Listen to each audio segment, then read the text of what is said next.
Yo, it's Joe, and I'm going to be reacting to Sam Riegel, Travis Willingham, and Brandon Allman's discussion on adapting Critical Role.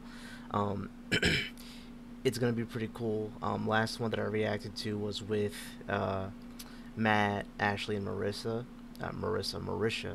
So this will be cool to see what they have to say about uh, their parts in this journey, and also how they went about figuring out how they were gonna introduce introduce Scanlan. So yeah, I appreciate all the support you guys have been giving me, and keep it up. I always say you guys are awesome. I always try to give you a like and a heart, so please give me feedback. I appreciate everything, guys. And if there's something else you want me to react to or something you think I should know, please let me know. But here we go. The first thing that we wrote, it just started with interior, Scanlan's Wang. Spiraled out from there. And then we built the show around. Nice. Like a Fibonacci sequence. Nice. Congratulations, all of you. I really love what you've done, and it is so impressive. Like, I remember that first night way back in March 2015, when we all going live for the very first time, and to see how far Critical Role has come, and now the Legend of Vox Machina is about to unfold for fans all over the world. It's just really special to see. So congratulations, first and foremost. At what point during the development process did you think?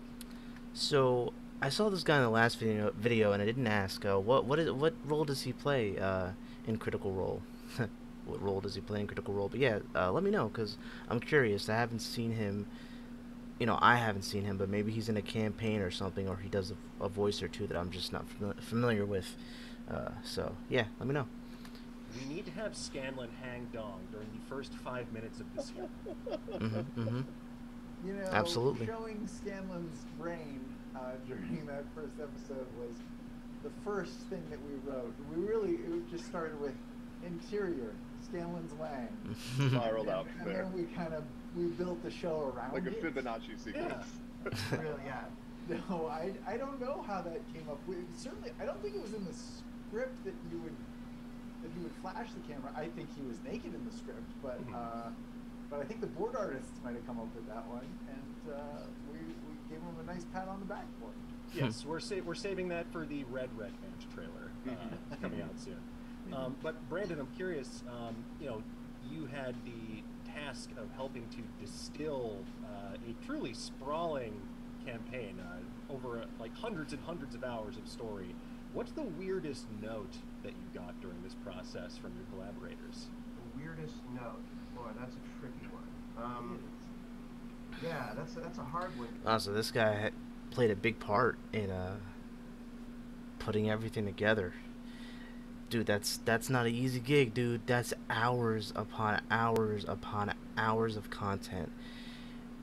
Putting things in, taking things out, figuring what works for this scene, what doesn't work for this scene. Sheesh. Fantastic job. Kudos to him, because I know that was not easy. Guys, what do you think? The weirdest note you're saying from... Yeah, showrunner, executive producer. From Cast or from Amazon? I mean, from Cast. A lot of the things that we think about that we didn't. I mean, they're not weird, but a lot of times it struck me that we have to think about things that many other animated series don't have to think about. Like, is there glass in this world?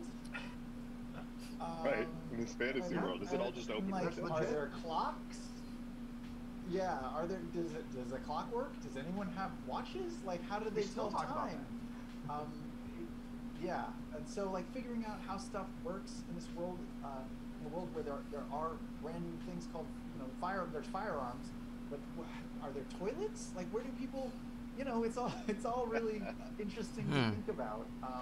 Yeah, I never even thought about that. Like specific world building in the writing of it. For me, I could say what was most daunting, and is still the most daunting, is that I've never worked on a show, translating a different medium into a show where like every character was created by a different person. So that was super intimidating. I've never, if I'm adapting a book or if it's a comic book or some other world, generally it's one person created all the characters. Where here it's like, every character is created by a different person with different opinions, ideas of what it could be. So that at the beginning for me was terrifying. It was very daunting. Well, the whole thing feels... I mean, yeah, these are all characters that were literally made up like on the spot as they were playing, and now you have to figure out how to incorporate all of that and all of them together seamlessly into this world. Again, not easy. Feels incredibly cohesive, feels very true to the spirit of the show. So job well done to all of you. I'm Yeah, curious hell as yeah, well, you something that guys. really struck me and really resonated with me is sort of tying back to my initial question is I love that this is an adult animated series. It it feels I think I saw a quote saying like Saturday morning cartoon for adults in the best way possible. Why was it important to you to have a tone like that, and how did you navigate that sort of the development process and the writing process? Well, I think when we looked at it, we really wanted to stay true to the show, which is, we drop a bunch of F-bombs, we've got violent imaginations, we like to keep things spicy, they are a group of adventurers, an adventuring party, and so there was really no desire on our end to nerf the show. There were obviously some early interest from various people about like what kind of audience it's for, could it be younger? We're like, no, I don't think so. We want to make sure that this initial foray feels true to what we were doing, but nailing the tone of the show was always very tricky because, people love Critical Role for a variety of different reasons. It's very funny, sometimes it's very serious, it's very emotional, and we can, you can get whiplash going back from those things during the show, but, where that usually takes 3 or 4 hours, we have a half hour to deliver this, and so... Okay, that's another point. Not only do you have to keep in mind, okay, what the world building, what's here, what's not here. Then you got to bring all the characters together that were created and put them seamlessly in this world to where it'll work. Then you got to take all the content that's been hours upon hours of content that have been put out for this, squeeze that together and make it work for not only a show, but then you have to go even deeper than that. This is like Inception. And then you have to section that out per episode to where it's a cohesive narrative throughout and it sticks to the story. What? This is like making like I never even thought about this kind of stuff. I've seen movies that have adapted books, and stuff like, what I mean? And it's just I never thought about it, and just like listening to them speak about this stuff and like really like putting it out there is like it's kind of eye-opening in a way. Jeez, again, these guys worked super hard on this, and it's so cool to see all their hard work pay off.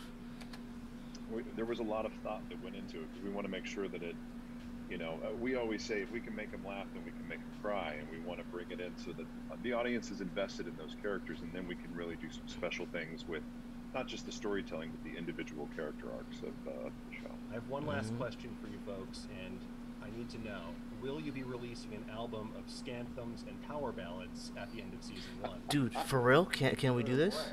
I don't know. Taking notes, Dan. I would love to see an album of not just the Scanthums, which is a great name, and I'm stealing it. I'm for it. My gift to you. But I gotta do it now. But Neil Scanthums. Avery's amazing score is just a standout feature of the show, and if we can get a soundtrack out, I think I'd be the first one to buy it for sure. So yeah. You'd have to, man. I'll keep working That's on your it. baby right there, bro. Yes. Make it a double LP, problem solved. With like style cover art. Done. Yeah, I need like the gatefold, like a 4X there. Yeah. Perfect. Something you can Oh, eventually that would be put on the side of fire. Scanlan fold out. Not a very good run. Awesome. Well, gentlemen, thank you again so much. Congratulations. You've made something really special. Absolutely. And I can't wait for the rest of the world to get to see it. So thanks again. Thanks, man. Yeah, these guys, they work so hard on this stuff. That is so cool.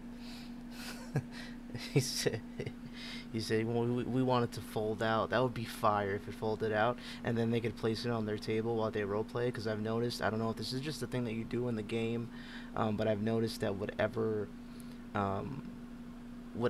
I guess, because I know there's different rules. Like I know that there's like a Pathfinder. I think there's like different rules, and I guess different kinds of D&D that are played. And the point is, they normally have like the thing the DM has it in front of him while they play, so they could have Scanlan's little fold out little thing, and then have that there. Fire. But yeah, guys, this is awesome, and I'm super happy for them, and this is like a real eye opener. Like I don't know if it's opened your eyes to anything or made you think about anything, but it just made me think about a couple things, obviously. So I hope you guys enjoyed the video. Leave any feedback. If there's anything I missed, anything you think I should know, please tell me, and I will see you guys in the next video, and stay safe and stay awesome.